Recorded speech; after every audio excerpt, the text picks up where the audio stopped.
একটি গুপ্ত সংগঠনের নেতৃবৃন্দ যারা আওয়ামী লীগের লুঙ্গির তলে থেকে রাজনীতি করেছে।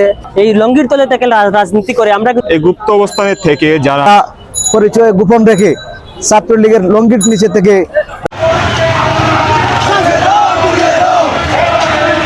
চট্টগ্রাম সিটি কলেজে একটি গুপ্ত সংগঠনের নেতৃবৃন্দ যারা বিগত 5 তারিখের আগে আওয়ামী লীগের সাথে আওয়ামী লীগের লুঙ্গির তলে থেকে রাজনীতি করেছে এবং ছাত্রলীগের বিভিন্ন পদ ব্যবহার করে তারা আমরা দেখেছি 5 তারিখের আগে রাজনীতি করেছে। তারা 5 তারিখের পরে তাদের হুলস পরিবর্তন করে তারা গুপ্তভাবে বিভিন্ন ক্যাম্পাসে তাদের কার্যক্রম চালিয়ে যাচ্ছে। এরই প্রতিবাদে আপনারা দেখেছেন চট্টগ্রাম সিটি কলেজে সাধারণ শিক্ষার্থীরা দেয়াল লিখন কর্মসূচি পালন করেছিল।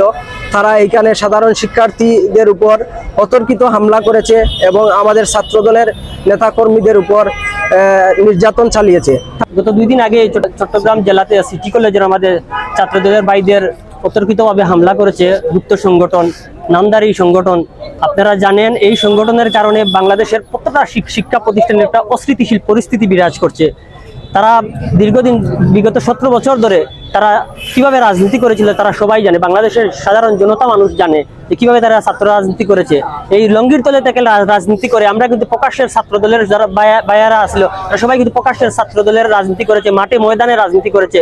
কেউ কিন্তু বাড়িতে থাকতে পারে নাই, সবাই আপনার বাড়ি ছেড়ে আপনার জঙ্গলে কেউ রাত কাটিয়েছে, কেউ টিলাতে রাত কাটিয়েছে। কিন্তু আপনারা দেখেন বিগত সরকারের সময় কারা কি ফেসিলিটি নিয়েছে। তারা ছিল ছাত্রলীগের মদতদারি, তারা ছাত্র রাজনীতি করেছিল। কিন্তু এখন দেখা যাচ্ছে তারাই নাকি এখন জুলাইয়ের স্বাধীনতা তারাই নাকি করেছিল। ছাত্রদলের প্রত্যেকটি সাধারণ কর্মীও আপনার গৌরবের সাথে নিজের পরিচয় দেয় যে সে ছাত্রদল করে এবং ছাত্রদলের কর্মী। কিন্তু আমরা যারা সিলেট শহরে রাজনীতি করি, অথবা সিলেট শহর না, যে ইউনিভার্সিটি বলেন কলেজ বলেন ছাত্র রাজনীতির সঙ্গে জড়িত আছে, আমরা জানি না এই যে গুপ্ত কারা তাদের আইডিওলজি কি, তারা রাজনীতি কোন সংগঠনে করে, এমন কি সংগঠন যে সংগঠনের আপনার পরিচয় দেয় তাদের কাছে এত বড় বিপদ মনে হয়। আমাদের এই মহানগরে ওই সংগঠন, যে গুপ্ত সংগঠন আমরা বলতেছি, তাদের মহানগরে দায়িত্বশীল কে এবং একটা কলেজ ইউনিটেও দায়িত্বশীল কে, এই জিনিসটা বোঝার কোনো উপায় নেই। এই গুপ্ত অবস্থানে থেকে যারা ছাত্রলীগের, আমরা বিশ্বাস করি ছাত্রলীগের যে অপরাধগুলো ছিল তার সাথে তারাও জড়িত ছিল বলেই আজকে তাদের পরিচয় প্রকাশ করতে এত অনিচ্ছা তাদের। বিগত 17 বছর ফ্যাসিবাদী স্বৈরাচার হাসিনার সরকারের আমলে যারা পরিচয় গোপন রেখে ছাত্রলীগের লুঙ্গির নিচে থেকে রাজনীতি করেছে, যাদের পরিচয় প্রকাশ করেনি, তারা গুপ্ত ছিল।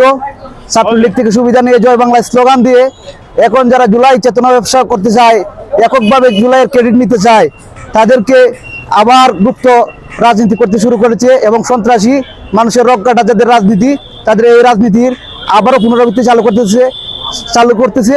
এই জন্য বাংলাদেশ জাতীয়তাবাদী ছাত্র দল বাংলাদেশের একটি উদার গণতান্ত্রিক রাজনৈতিক সংগঠনের ছাত্র সংগঠন।